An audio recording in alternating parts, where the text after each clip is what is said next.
बहुत समय पहले की बात है। सुंदरपुर नाम के गांव में एक राधा नाम की लड़की रहती थी। वो अनाथ थी, उसका कोई नहीं था। वो अकेले ही जैसे तैसे अपना जीवन काट रही थी। वो बहुत मासूम थी और उसकी मासूमियत का सभी लोग फायदा उठाया करते थे और उसके पीछे उसे बुद्धू, नासमझ और बेवकूफ नाम से पुकारा करते थे। एक दिन उसके पास एक शामू नाम का लड़का आता है और उससे कहता है, अरे राधा बहन, तुम बहुत अच्छी हो। तुम लोगों की कितनी मदद करती हो। आज के कलयुग में इतना अच्छा आदमी कौन है? क्या तुम्हें भी कोई मदद चाहिए शामू? तो शामू कहता है, हाँ राधा, मदद तो चाहिए थी। तुम तो जानती हो ना, मैं भी अनाथ हूँ और मेरा कोई नहीं है। ऊपर से जिस घर में मैं रहता हूँ वो भी बहुत टूटा फूटा है और बरसात शुरू हो चुकी है। मैं कहाँ जाऊँ, मुझे समझ नहीं आ रहा। क्या मैं तुम्हारे घर में कुछ दिन रह सकता हूँ? तुम्हारी बड़ी कृपा होगी बहन। राधा उसे अपने घर में रहने की इजाजत दे देती है और श्यामू अपने सामान के साथ अब राधा के घर में ही रहने लगता है। पर श्यामू बहुत ही आलसी था। वो राधा की कोई मदद नहीं करता था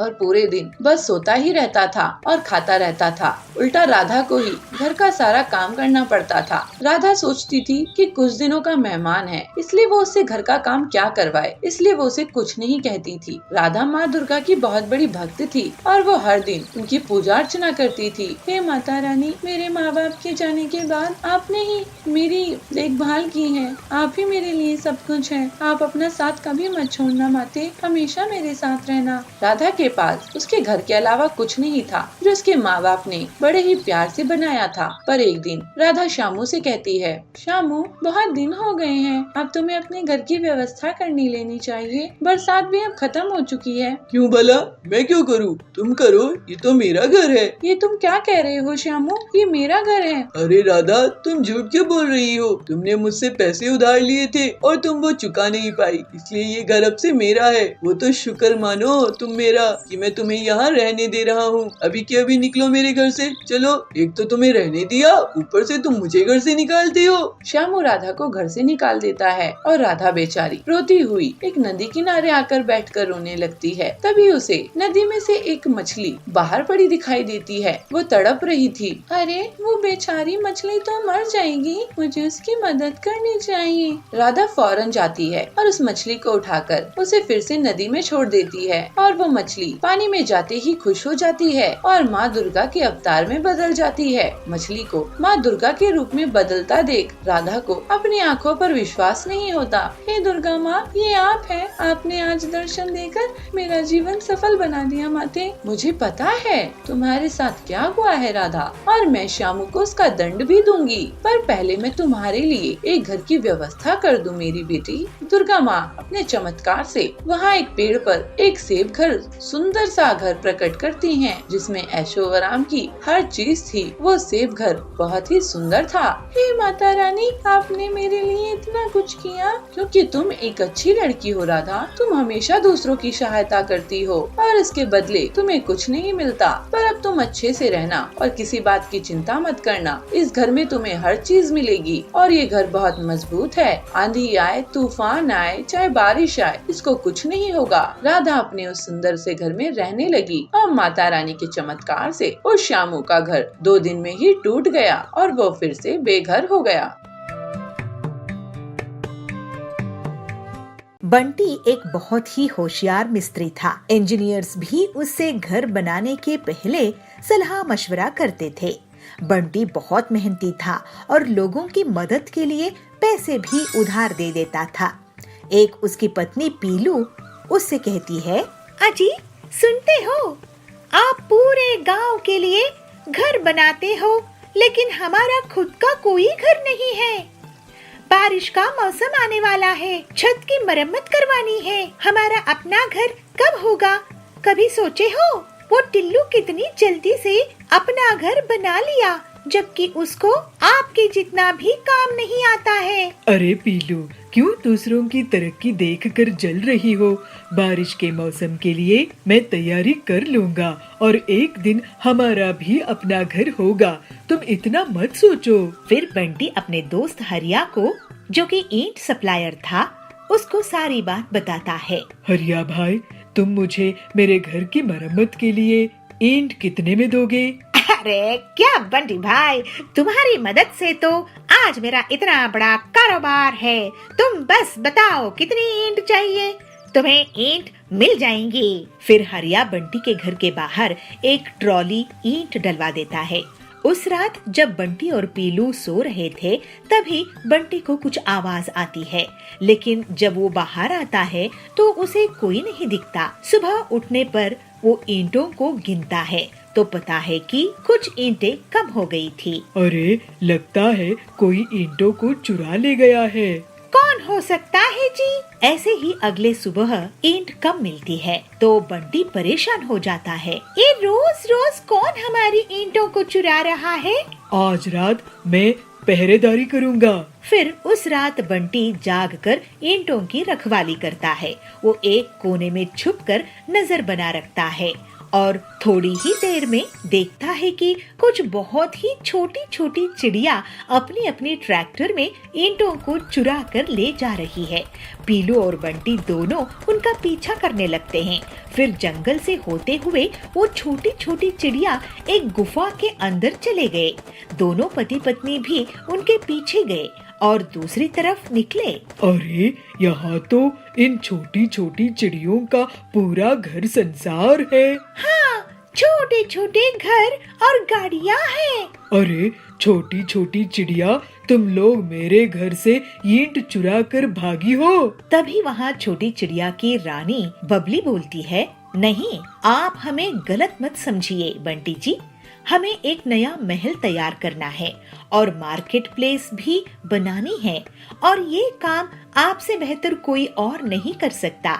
इसलिए हमें आपके घर में चोरी करनी पड़ी और आप हमारे पीछे यहाँ तक आए। ओह, तो ये बात है। मुझे आपके काम आने के खुशी होगी।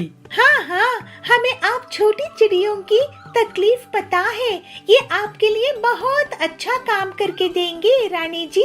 फिर बंटी बहुत खूबसूरती से रानी का महल और मार्केट की जगह तैयार कर देता है। छोटी छोटी बिल्डिंग्स होती है और मिनी पेट्रोल पंप होते हैं, मिनी ट्रैक्टर्स। इसी बीच पीलू और रानी की अच्छी दोस्ती हो जाती है। बंटी जी, आप कमाल के कलाकार हो और आपकी सहायता से पूरा राज्य बहुत सुंदर दिख रहा है।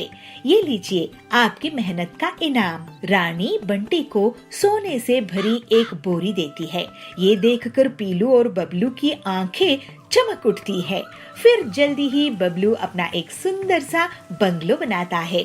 बबलू अब एक कंस्ट्रक्शन कंपनी शुरू कर देता है और बहुत पैसे कमाता है। फिर पीलू और वो खुशी खुशी रहने लगते हैं।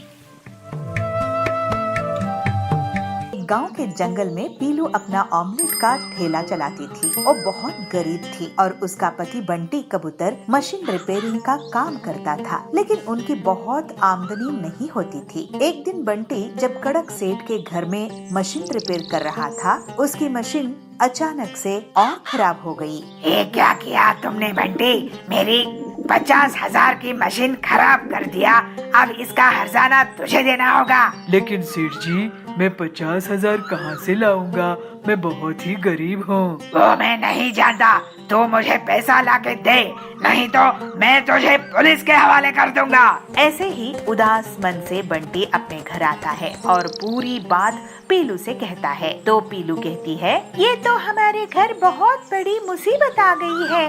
वैसे भी हमारा खर्चा बड़ी मुश्किल से चलता था, अब तो ऊपर से और ये 50,000 का नुकसान भरना पड़ेगा। मुझे तो बहुत डर लग रहा है। चलिए मैं किसी से उधार लेके आती हूँ। तो बंटी कहता है, मैं भी हरिया काका से कुछ रुपये उधार लाता हूँ। ऐसे कहकर दोनों पति पत्नी पैसे उधार लेने के लिए चले जाते हैं। बंटी और पीलू हरिया तोता के पास पहुँचते हैं। बंटी कहता है, हरिया काका, मुझे कुछ रुपये उधार चाहिए थे। बदले में मैं तुम्हारे यहाँ आधी सैलरी में काम कर लूँगा। तो हरिया कहता है, अरे तुम जैसे होनहार मैकेनिक को उधार की जरूरत कैसे पड़ गई? पीलू बोलती है, इन्हें अपने काम में बहुत बड़ा नुकसान हुआ है। हरिया काका, अगर हमें पैसे वापस नहीं किए तो बहुत बड़ी मुसीबत आ जाएगी। अब आप ही कुछ कीजिए। बंटी बोलता है, हाँ हरिया काका, हमारी थोड़ी मदद कर दीजिए, बदले में मैं आपके यहाँ काम कर लूँगा। हरिया बोलता है, अरे तुम लोग घबराओ मत, काम दाम में तो नफा नुकसान होता रहता है। वैसे तुम्हारा ऑमलेट का काम कैसे चल रहा है पीलू? पीलू बोलती है, मैं अकेले ज्यादा ऑमलेट नहीं बना सकती हूँ, तो बहुत कम आमदनी होती है। तो बंटी तुम्हारे लिए ऑमलेट बनाने की मशीन बना देगा, जिससे तुम तेजी से ऑमलेट बना सकोगी और तुम्हारा बहुत मुनाफा भी होगा। अरे ये आइडिया मुझे क्यों नहीं आया? हरिया काका, आपने तो हमारी मुसीबत ही हल कर दी। अब मैं आपकी मदद से पीलू के लिए ऑमलेट मशीन बना दूंगा। फिर थोड़े ही दिनों बाद बंटी पीलू की ऑमलेट बनाने की मशीन तैयार कर देता है और वो लोग मिलजुल कर ऑमलेट बनाने लगते हैं। जल्दी ही एक दिन कड़क सेठ उनकी दुकान में आता है। अरे वाह बंटी, तुमने तो ये नायाब मशीन बनाई है। ऐसी मशीन तो मैंने पहले कभी नहीं देखी और इसका स्वाद भी बहुत टेस्टी है। तो बंटी कहता है, कड़क सेठ जी, आपकी तारीफ का शुक्रिया। ये लीजिए 20,000 रुपये, बाकी मैं जल्द ही आपको लौटा दूंगा। ऐसे ही दोनों पति पत्नी की दुकान के सामने बहुत से ग्राहकों की भीड़ बढ़ जाती है। अरे बंटी भैया, ये तो गजब की मशीन बनाई है आपने। मुझे इस मशीन के 3 ऑमलेट दे दो। तो दूसरा ग्राहक कहता है, हाँ हाँ, खड़क सेठ भी तारीफ करके गए हैं, इसमें जरूर कोई न कोई खास बात होगी। मुझे 5 ऑमलेट देना। उनकी दुकान चलती देखकर कालू कौवा बहुत जलने लगता है। पीलू की दुकान के सामने उसकी अंडा पाव की दुकान थी। वो पीलू और बंटी की दुकान की भीड़ देखकर सोचता है, इनकी दुकान तो अब जोर शोर से चलने लगी है, मुझे इसकी काट निकालनी पड़ेगी, नहीं तो ये लोग मेरी दुकान बंद करवा देंगे। ये मशीन मैं चोरी कर लूंगा, उसके बाद ये लोग कड़क सेठ का उधार भी नहीं चुका पाएंगे, फिर तो इन्हें जंगल ही छोड़कर जाना पड़ेगा। कालू उसी रात को पीलू और बंटी के घर जाता है और खिड़की से चुपचाप झांक कर देखता है। बंटी और पीलू आराम से सो रहे थे। कालू अंदर आता है और मशीन उठाकर ले जाने की कोशिश करता है, लेकिन तभी उसे जोर का करंट लगता है और वो चीख उठता है। पीलू चिल्लाती है, चोर चोर चोर। दोनों पति पत्नी कालू को झाड़ू से पीटने लगते हैं। पीटो इसे। अरे ये तो कालू है। कालू भाई, आप हमारे इस मशीन के साथ क्या कर रहे थे? तो कालू कहता है, अरे मुझे पहले इस करंट से तो बचाओ।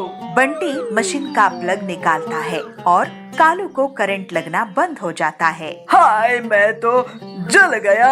मैं तुम्हारी मशीन चोरी करने वाला था बंटी, क्योंकि तुम्हारे ऑटोमेटिक ऑमलेट मशीन से मुझे बहुत नुकसान हो रहा था। अब तो मैं काम करने लायक ही नहीं रहा। तो पीलू कहती है, आपकी हालात देखकर मुझे बहुत बुरा लग रहा है। आप हमारे यहाँ काम करो, लेकिन वादा करो कि अब से धोखाधड़ी नहीं करोगे। कालू बंटी की दया देखकर उसे वादा करता है कि वो अब से पूरी ईमानदारी से काम करेगा। उसके बाद से बंटी और पीलू की ऑमलेट बनाने की मशीन से बहुत अच्छी कमाई होती है और वो लोग कड़क सेठ का उधार भी चुका देते हैं और हंसी खुशी रहने लगते हैं।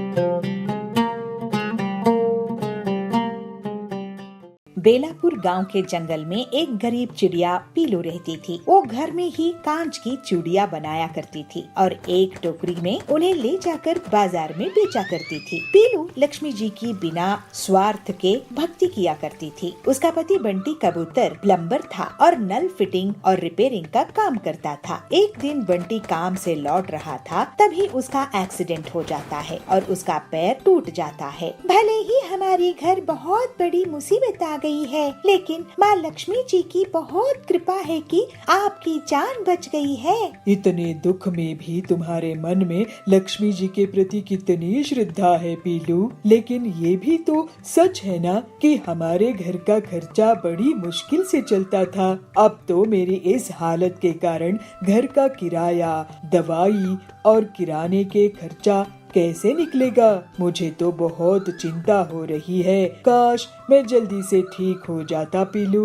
आप चिंता मत कीजिए, लक्ष्मी माँ के आशीर्वाद से सब संभल जाएगा। मैं और मेहनत से कांच की चूड़ियाँ बनाया करूँगी। अभी तो त्योहार का सीजन आने वाला है, हो सकता है कि हमारी अच्छी कमाई भी हो जाए। ऐसे कहकर पीलू बिना आराम किए चूड़ियाँ बनाती थी और बंटी का ख्याल भी रखती थी। इस वजह से वो भी थोड़ी कमजोर हो गई थी। घर का खर्च अब भी बड़ी मुश्किल से निकल रहा था। एक दिन वो अपनी कांच की चूड़ियाँ बेचने के लिए बाजार जाती है। चूड़ियाँ ले लो, चूड़ियाँ, रंग बिरंगी चूड़ियाँ, कांच की चूड़ियाँ ले लो, ऐसे ग्राहकों को बुलाती रहती है। तभी वहाँ पे बबली आती है। कितने की चूड़ियाँ दे रही हो पीलू? बबली सेठानी जी, सिर्फ 50 रुपए की 12 चूड़ियाँ है, ले लीजिए, आपके हाथों में बहुत अच्छी लगेंगी। अरे वाह, इतनी सस्ती और इतनी अच्छी चूड़ियाँ है ये। मुझे तो तुम 200 रुपए की लाल हरी चूड़ियाँ दे दो,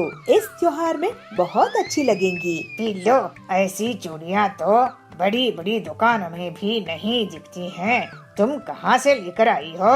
मैं इन्हें खुद घर में बनाती हूँ।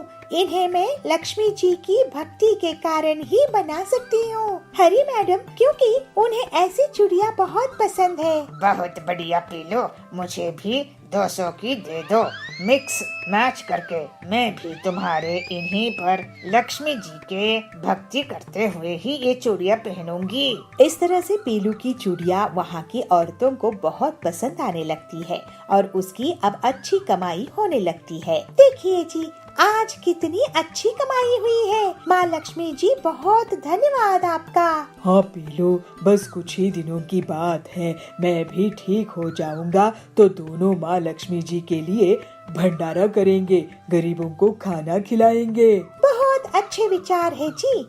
अब मैं माँ लक्ष्मी जी को उनकी पसंद की कमल की माला अर्पित करती हूँ और उन्हें शुद्ध घी के लड्डू भोग में लगाती हूँ। पीलू लक्ष्मी जी को कमल की माला और लड्डू अर्पित करती है, लेकिन वो नहीं जानती थी कि कालू कौवा पीलू की चूड़ियाँ बिकने से बहुत परेशान था। कालू कौवे की चूड़ियों की दुकान थी, लेकिन वो महंगी और खराब क्वालिटी की चूड़ियाँ बेचने लगा था। इसी वजह से उसकी दुकान में अब औरतें नहीं जाती थी। इस पीलू के कारण मेरी दुकान तो बहुत नुकसान हो रहा है, इसे यहाँ से भगाता हूँ। फिर वो पीलू के पास जाता है। ए पीलू, तू अब से यहाँ अपनी दुकान नहीं लगाएगी, यहाँ से भाग जा, नहीं तो मुझसे बुरा कोई नहीं होगा। लेकिन कालू भैया, मैं गरीब टोकरी में चूड़ियाँ बेचने वाली हूँ, इससे आपको क्या नुकसान हो रहा है? तेरे आने के बाद से मेरी दुकान में ग्राहक नहीं आ रहे हैं, यहाँ से भाग जा। तो वहाँ पे बबली पहुँचती है। आप पीलू को ऐसे नहीं भगा सकते कालू जी। हम आपकी दुकान से इसलिए चूड़ियाँ नहीं खरीदते हैं क्योंकि वो खराब क्वालिटी की महंगी है। आप पीलू को तंग मत करो और ये जोर जबरदस्ती बंद करो। कालू भीड़ इकट्ठा होता देखकर वहाँ से भाग जाता है। फिर वो घर जाकर सोचता है और रात में पीलू के घर की तरफ एक हथौड़ा लेकर जाता है। पीलू की पूरी कांच की चूड़ियों को मैं तोड़ कर रख दूंगा, बल्कि मैं तो उसके टूटे फूटे पत्तों को भी 1-2 हाथ मार दूंगा, जिससे वो और टूट फूट जाएं। कालू चुपचाप पीलू के घर में घुस जाता है और देखता है कि दोनों पति पत्नी सो रहे हैं। वो हथौड़े से चूड़ियों को तोड़ने लगता है। कांच के फूटने की आवाज सुनकर पीलू और बंटी जग जाते हैं। कालू, तुम मेरे घर में कैसे घुस गए? तुमने मेरी सारी चूड़ियाँ तोड़ दी। कालू, तुम्हें मैं पुलिस के हवाले कर दूंगा। अरे जा, तू मेरा क्या बिगाड़ेगा, मैं तुझे तोड़ दूंगा। वो उसे मारने के लिए आगे बढ़ता है और उसी समय पीलू माँ लक्ष्मी जी का ध्यान करती है। अचानक से कालू हवा में गोल गोल घूमने लगता है और उसका हथौड़ा उसी पर गिर जाता है। तभी वो देखता है कि कांच की चूड़ियाँ जो उसने तोड़ी थी सब की सब फिर से जुड़ जाती है। ये क्या हो रहा है? मुझे माफ कर दो पीलू। कालू को पुलिस पकड़कर ले जाती है और सबके जाने के बाद पीलू को माँ लक्ष्मी जी के दर्शन होते हैं। माँ लक्ष्मी, आपकी जय हो, आपकी बहुत दया है माँ मेरे ऊपर। बेटी, तू इतनी गरीबी देखी लेकिन मेहनत करना और मेरी भक्ति करना नहीं भूली। मैं तुझे आशीर्वाद देती हूँ। अब से तेरी हर तकलीफ दूर हो जाएगी। फिर माँ लक्ष्मी वहाँ से अंतर्ध्यान हो जाती है और कुछ ही दिनों में आसपास के गांवों में भी पीलू की कांच की चूड़ियाँ खरीदने के लिए लोग आने लगते हैं। मुनाफा बेहद बढ़ जाता है। पैसे आने से पीलू अपने पति का बहुत अच्छे से इलाज करा लेती है और ठीक होने के बाद वो भी उसी काम में लग जाता है। फिर दोनों पति पत्नी लक्ष्मी जी के लिए भंडारा करवाते हैं। इस तरह से अब उनकी गरीबी दूर हो जाती है और वो हंसी खुशी रहने लगते हैं।